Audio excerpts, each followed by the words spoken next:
Studios back again. It's Alex. And it's me, Noah. And we are here with your Survivor Series 2014 pay-per-view review. This pay-per-view was this past Sunday night, and, well, this was definitely a one-trick pony show. Yeah, that's a good way to put it. And with one other good match sprinkled in there. But I think overall this was just not a good show. No, this was clearly WWE giving away something for free, which was a pile of shit. Right. But they put something in there that every fan of wrestling has to see, so they trick you. They're good at that. They're tricky little bastards. They're tricky sluts. Well, actually, they're more like pimps. We're the sluts. We're the whore. Yeah. No. Who's the whore? I think we are because we're. But no, we don't get paid. Yeah, I guess technically we're the Johns. We're the ones paying the whores. Okay. Well, we got a respectable job. Right. I guess really like Vince McMahon's the pimp, and everyone who works for him is the whore. Yeah. There you go. Okay. I feel better now. Problem solved. We're all Johns. Anyway, let's begin this show. Well, first of all, begin the show with the Vince McMahon promo, which, you know, he's Vince, so it's kind of cool to see Vince. Triple H and WWE came out here and they basically ran down what the past 4 weeks of television were building to, which is the match that, like, if they already lose, they're out of power, and, oh yeah, and if they lose, the only person who can bring him back is John Cena, which is like, okay, so how are they going to convince Cena to bring him back? Right. Now, if they were clever, they could do Cena turning heel and bring back the Authority. That's not going to happen. But that's never going to happen. I mean, God. And then also, if John Cena's team loses, then everyone's fired but John Cena. They threw that in there to make you think that maybe we're going to have John Cena's team lose. But let's be honest. We all know what's going to happen. So, yeah, they started off the show with 15 minutes of a Raw segment. Yeah. So it was not that good. So let's just move on. Next up, first up, we had the 4-team title match, which was Goldust and Stardust, not Gold and Stardust, Goldust and Stardust. Two different people. The Usos, Lost Matadores, which I forgot were even still employed. I had no idea. And The Miz and Damien Mizdow, which Mizdow might be my favorite gimmick of the year. It is something else. Yeah. So match was pretty basic. I mean, they all just did typical shit. They really did a good job of like keeping the Mizdow out of the match and like kind of building up him getting a tag in, which was nice. However, they really didn't do anything when he was actually in the match. So it's kind of like they're kind of like keeping it like sort of like what's gonna happen when he finally does get into the ring. And what I was wondering, like, wouldn't it be funny if he gets in the ring and he looks over to Miz and Miz has to do all the moves and he has to follow? I don't think Miz can be that creative. I don't think so either, but yeah. I thought that would be pretty funny. That'd be pretty funny. But that didn't happen. That didn't happen. But they had some pretty cool stuff. They did some, you know, holy shit dives and stuff. And the end of the match came when the Miz tagged in when the Usos did the splash, threw him out of the ring. Mizdow tagged in, got the pin. Big pop from the crowd. Huge. And yeah, so the Miz and Damien Mizdow, your new tag team champions, Mizdow's first title in the WWE. And that was a cool moment because Miz runs over and grabs the belts, you know how he is. Yeah. And holds them up, and Mizdow comes up and acts like he's got 2 belts and holds those up. And like they're doing a great bit, which I hope they keep on, where Miz like goes to the crowd, boo. Mizdow does with no belt. Yeah, it's like keep that going. That was great. So this might be the best thing Miz has been a part of for a very, very long time. Probably since like him and Morrison. Him and Morrison were pretty good. Oh man, this might be the best thing I've ever seen Miz in, personally. I really hope this leads to a feud between the two of them, and like we get to see maybe Mizdow or Sandow actually gets like some kind of break away from this goofiness. But I'm kind of glad like he finally found a role that actually he's good at and it's getting him over and getting him noticed and like. I think that speaks to the talent of. I think so too. I mean, Sandow, because they gave him one of the worst gimmicks you can give somebody. Yeah. Go out there and pretend to be something every week. Yeah. And again, like I was like when he first won the Money in the Bank, I actually like no, he's not ready to be a champion, but he could be, just give him time. And like when I saw him like have some good matches, I'm like, yeah, this guy can actually do it. Like he needs to grow, but he can do it. And then they completely shut off his push, and she's like, well, what the fuck now? But now it's like, okay, he's getting the crowd behind him now. We can do something with this guy. And so now we've seen that he can play the heel, he can play the face. This guy's got the goods. Yeah, he has some real chutzpah to him. There it is. Okay. I give this 3 stars. Very entertaining match. I gave it 3 stars also, and it was given quite a bit of time. Yeah, it was. I think a good, like, maybe 20 minutes almost? Yeah, maybe. it felt like it. Okay. Next up, we had the 4-on-4 Divas traditional Survivor Series match. It was Natalya Emma, Alicia Fox, and not Layla, Naomi, taking on Paige, Layla, Summer Rae, and Cameron. Thank you. Don't forget the two that so yeah, this was pretty average diva stuff throughout the most of the match. There was a few moments where like the real wrestler shined, I thought. Definitely saw that. Naomi shined, Emma shined pretty well, Natalya, Paige, you know, everyone else was just kind of was there, just, you know, taking up space. Now they did an interesting thing I thought, which was like they had all of Paige's team be eliminated, and the whole other team was still there, so it was almost a clean sweep. And I'm like, okay, you can do something right now. You can make Paige go out there and just start kicking ass and taking names, make her look like a real badass diva and like somebody can be taken seriously. No, they just had to get eliminated, so it was a clean sweep for the faces, and just like that match accomplished nothing. No, it didn't help anybody. No, it made you like, oh yeah, Emma and Naomi are still on the Divas roster, I guess. But it's like you could have made, you know, you didn't have to have Paige eliminate everyone, but like at least like Alicia Fox should have been fucking eliminated. You probably could have had her eliminate Natalya, kind of like oh my god, Paige beat Natalya, you know. Like, I was thinking even ideally for me. She gets rid of 3 of them, maybe quick, whatever, and then have her and Natalya have like a nice, good, solid back and forth, maybe 5 minutes, maybe not that long, something, and then either one of them could win. Yeah, and you could have a feud built out of that. But this did nothing for anybody. This was a 14-minute match that accomplished nothing. Nothing. Nobody looks better. You could argue maybe Naomi, but like again, she's been off television and like done nothing for so long. It's like, what the fuck's the point? Right. This was no showcase for her. This isn't gonna elevate her. No. This could have been a Paige showcase, and you blew it. So, whatever. Star and a half. I think I'm being generous, but there was some good Divas action, I will say. I give it a star. Like you said, there was some good action, but overall, this had no point to be on the show. Absolutely not. So. No, it accomplished nothing. 1 star. Okay. Next up, we had Dean Ambrose taking on Bray Wyatt. Very interesting feud. Like they've been having build up, whatever. Like the promo package was pretty cool. Like it intrigued me. Mm-hmm. We haven't been following the television for a while because we've been busy with other shit. And I've heard it's been really lackluster. And this is about the time of year when Raw is almost unbearable. Although if I had to watch a fucking cat, I would probably gouge my eyes. Well, yeah, a cat would at least lick its balls once in a while, and be somewhat kind of funny. Was it? I don't know. I didn't watch that episode of Raw. Oh, you're talking about the drunk view. I thought you were talking about it'd be more entertaining to watch a cat. They probably would. I kind of tuned out of you for a second. Yeah. I'm sorry. Anyway, so these two guys got in the ring, and right away it's just like these guys clicked. Like it was apparent from the first seconds of this match. Like they were like, this is gonna be a good feud. Like as soon as they locked up, or they didn't lock up. It was a brawl match, and it was very, very good. They kept the match moving at a very consistent pace. They basically did everything right, I think, in this match. They could do in their first match. Bray Wyatt kind of played the antagonizer. Dean Ambrose, just was playing the aggressive heel, and it was working. Did some cool spots like Bray Wyatt like slamming on the steel steps. That was nice. That was that was rough. Some good counters. Rollins or Ambrose got his head taken out by a lariat by Bray Wyatt. Oh, that sounded so was brutal. Awesome.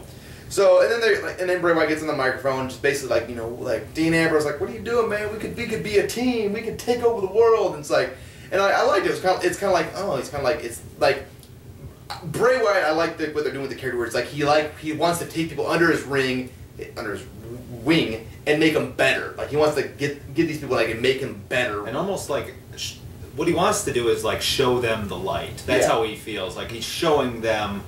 He's wiping away this facade of reality as they see it and showing them the light. Yeah. And I love how the character is so... That's all he cares about. Yeah. That's it. Like he doesn't want about wins and losses. He just cares about getting through to these guys. Right. So he gets the chair. He's going to take out Dean Ambrose, but Dean Ambrose gets the chair back from him. And then he does on his knees, whatever. And the commentators, credit to Michael Cole, brought that this is just like what happened with John Cena. Where Bray Wyatt got on his hands and knees, and basically just begged Ambrose or Cena, go ahead, hit me. Like he wanted Cena to get let go of that facade of being a good guy and just give in to the Mm-hmm. And Ambrose was like, oh okay, I'm not gonna do it. Bam, his chair shot. I'm like, thank you. It would have been a lot better if he was on his knees still, but it's like that's awesome because Dean Ambrose basically acknowledging in the realm of WWE that I'm not a John Cena, right? But I'm not going to join you, Bray Wyatt. Yeah, that's what I love. It's like Because with John Cena, it was almost like, I'm too good for this. I'm too good to hit you because it's beneath me. Yeah. And Ambrose was almost like, oh, it ain't beneath me. It Boom. was almost like, I ain't gonna join you, but fuck, I'm gonna hit you with a chair. Right. And then he proceeded to beat the shit out of him, put him through tables and chairs and everything. So I liked it because for once the babyface was the one that like he wanted to take the aggression of the match to the next level of their feud, which made sense because Ambrose wants to get revenge. He wants to beat the shit out of Bray Wyatt. Mm-hmm. So it makes sense for him to want to keep escalating the stakes. So they're going to have a TLC match next month, which is going to be fucking amazing, I think. And I think will probably be a match of the year candidate. Very well Probably. could be. And the thing I loved about this match and the booking of it, because I hate DQs usually because it takes so much to get it to be right. But I thought one thing that is really hard to do with a DQ, and they did so well here, was you have Ambrose, he lost the match, but he still got his revenge, and as a fan you feel satisfied for him. But now he's got that loss still, so there's more to build off of. And I think you can tell when a DQ finish works because the crowd popped for when he used the chair on Ambrose or Wyatt. Like they weren't like, oh, he disqualified, boo. It's like they wanted, yeah, beat the shit out of him. We want to see you kill this. Yeah. So it worked in a weird way. And like I know we last week we were just talking about like how like oh fuck non-finishes, but like this is one that is like okay, they did it smartly. And it's clearly being used to go to the next stage of it. And, like, they still had a match. It was a damn good match. Yeah. Yes, it was. So, yeah, I know it's weird. We're hypocrites and, you know. Well, no, I think that there's subtleties to booking that make real big differences, especially to us. Yeah. And not every time that there's a DQ that leads to it wasn't like it was else interference or a count out or some bullshit, you know? Right, and it's not like they're just, both of them are starting new feuds now. Like, it makes sense. Yeah. It's concise and easy. Very good. I give this 3.5. Very, very enjoyable match. And one that I think did a great job of starting the feud off right and going to the next level and keeping it going that way.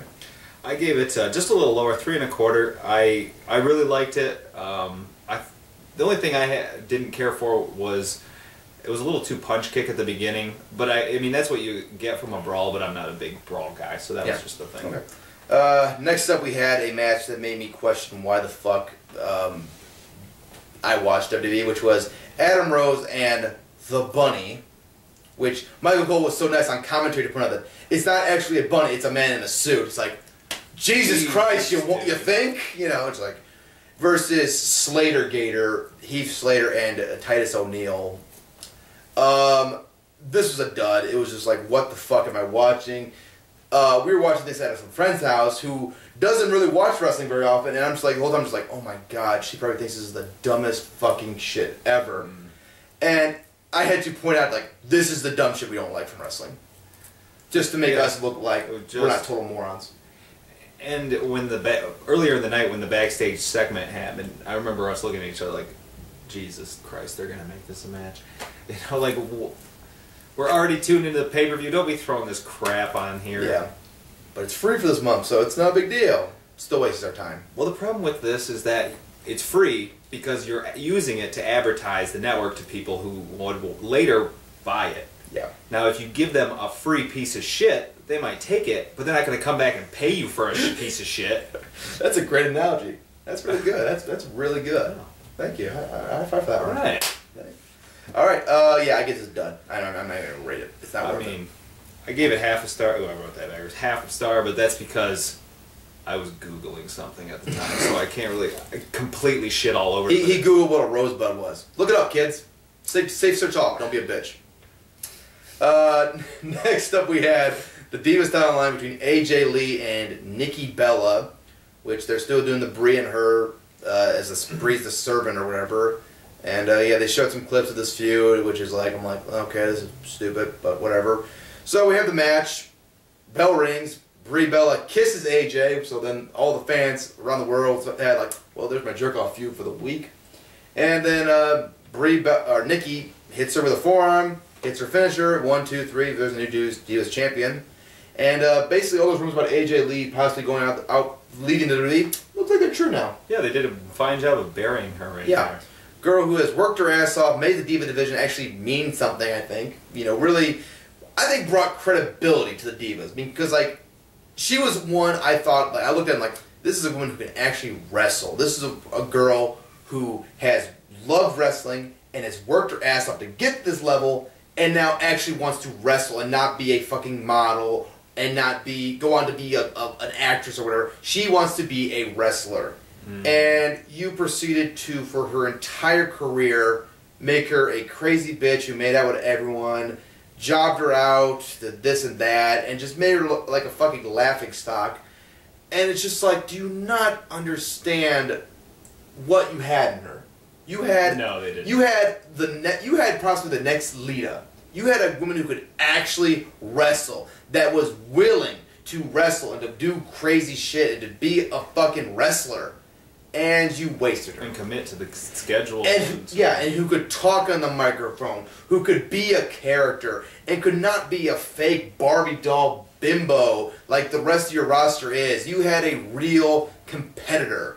And the woman went out there and had a great promo about how the Divas division is nothing but a bunch of fake reality stars. They didn't do anything with that. Exactly, they made her the heel out of it. Yeah, wow. You mean to tell me that the heel is the woman who actually wants to wrestle?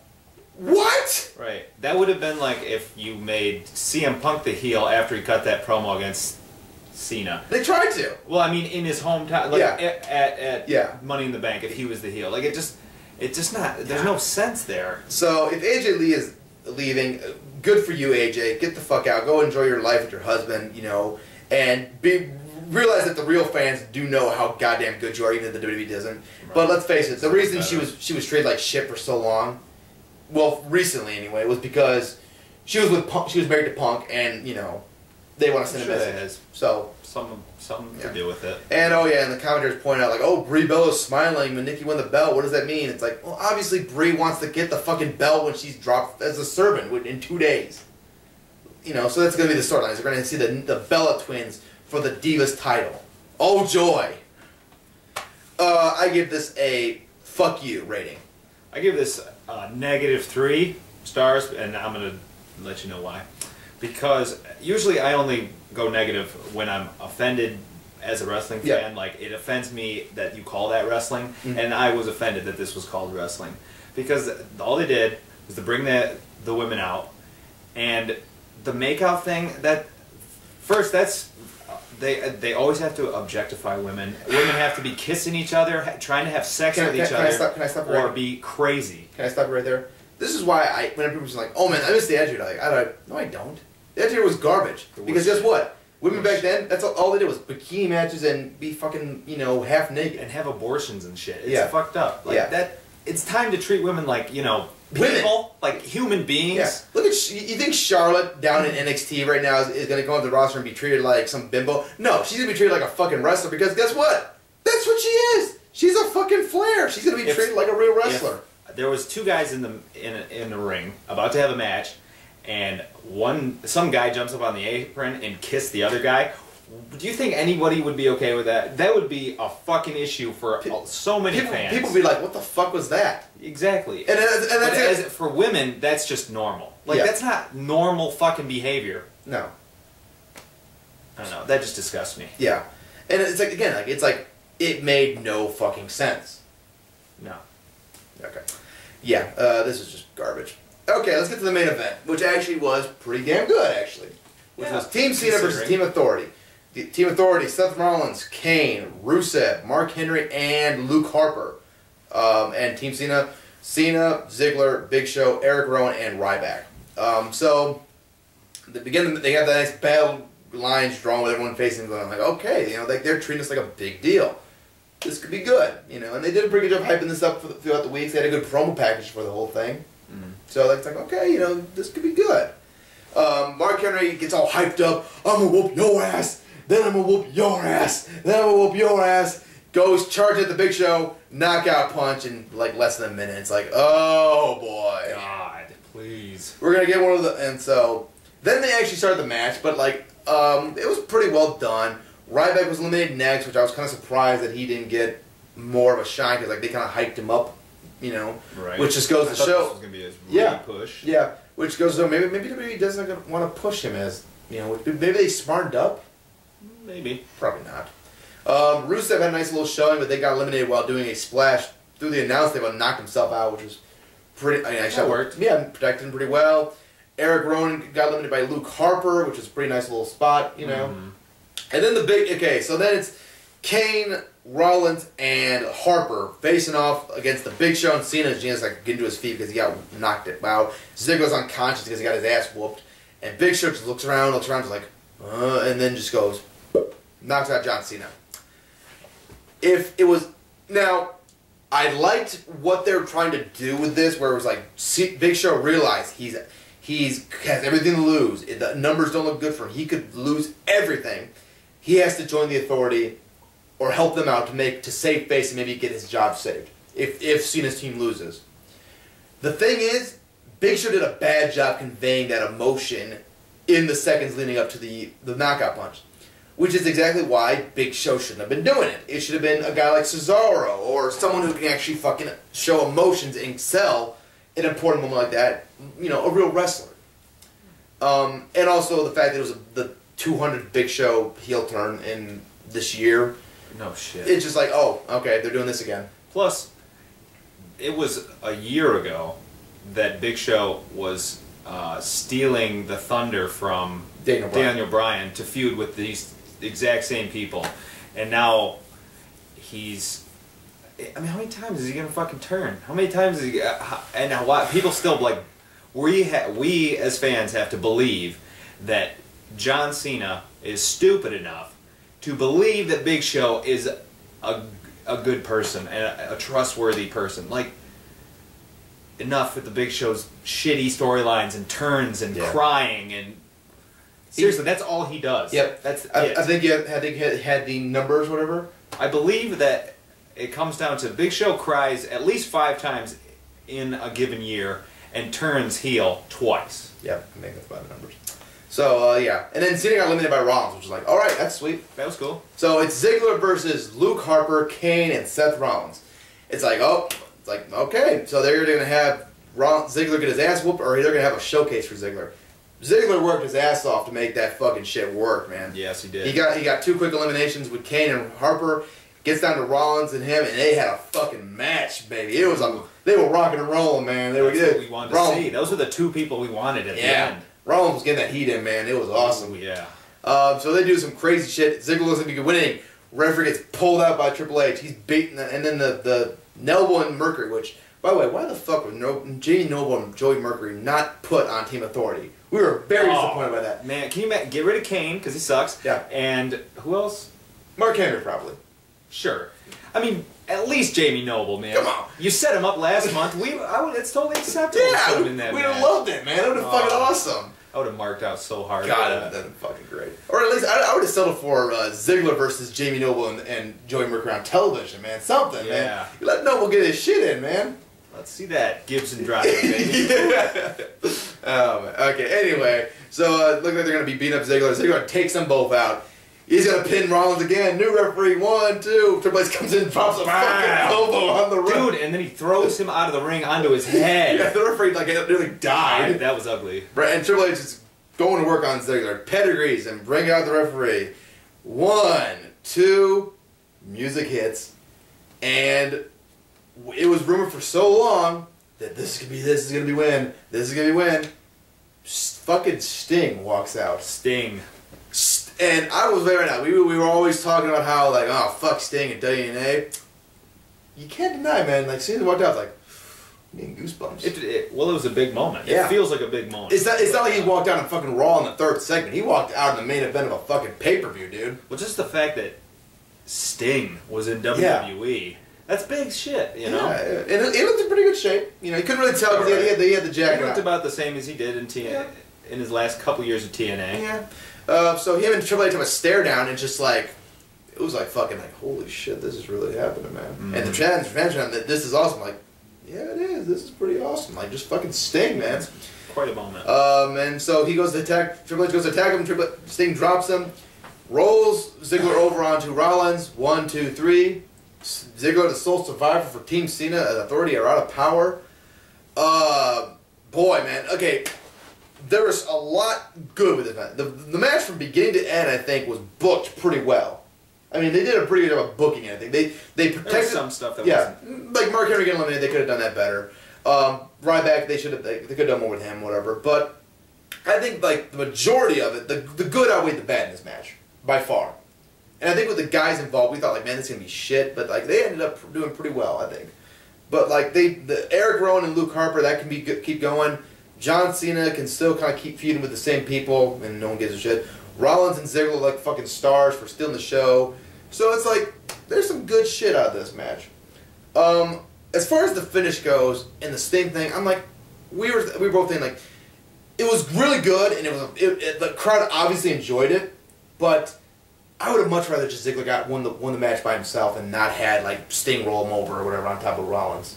Yeah, I feel like you could have either had the moment after the match, or you could have had the moment not lead right into the finish. Those guys laid there for 5 minutes. For about 5 minutes and played dead. So that's hard to swallow as a fan to watch and be like, okay, he's still down, down.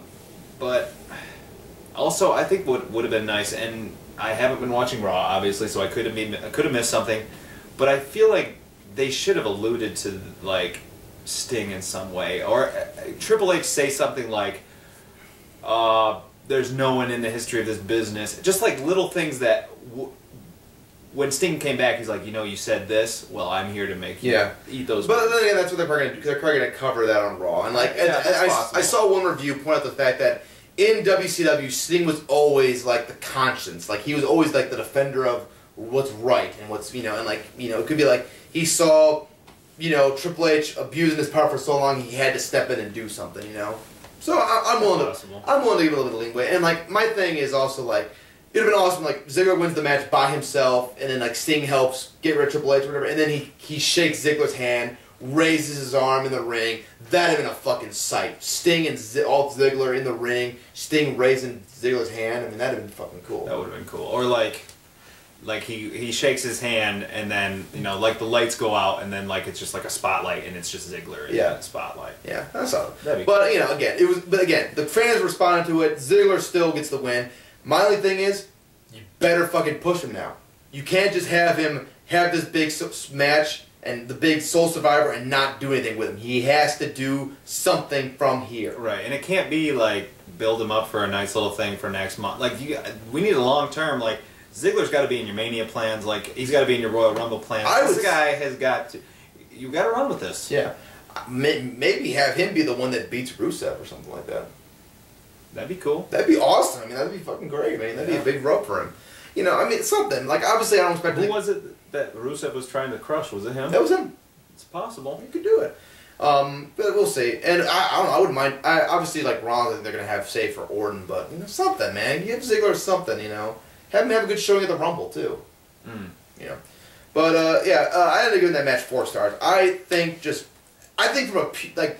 They really did a great job from the booking standpoint of covering the weaknesses that could be attributed with each guy, I think. Okay. And also, and I mentioned this, like how like 2 of the eliminations came as a direct, from like Team Cena came as a direct influence of Rollins. Like, Ryback was running wild, curb stomped by Rollins led to his elimination. Erick Rowan was running wild, curb stomped by Rollins led to his elimination. So they did really good about like pointing out that Rollins was running the show. He was the ring general. They did make sure that we knew as fans that he was the leader of the team. Yeah, and it's like, man, he's getting a really good push.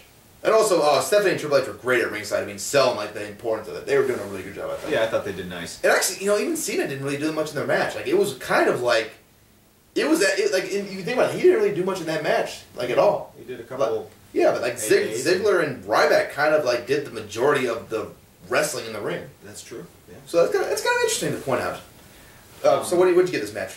I gave it 3.5. I wouldn't consider... To me, 4 is a classic. Okay. And I wouldn't call this a classic. I thought that this was very good, especially considering who was in the match. Like, once everybody was in the ring and you couldn't change it, the match was already set. Yeah. This was definitely one of the best you were going to get out of that. I agree.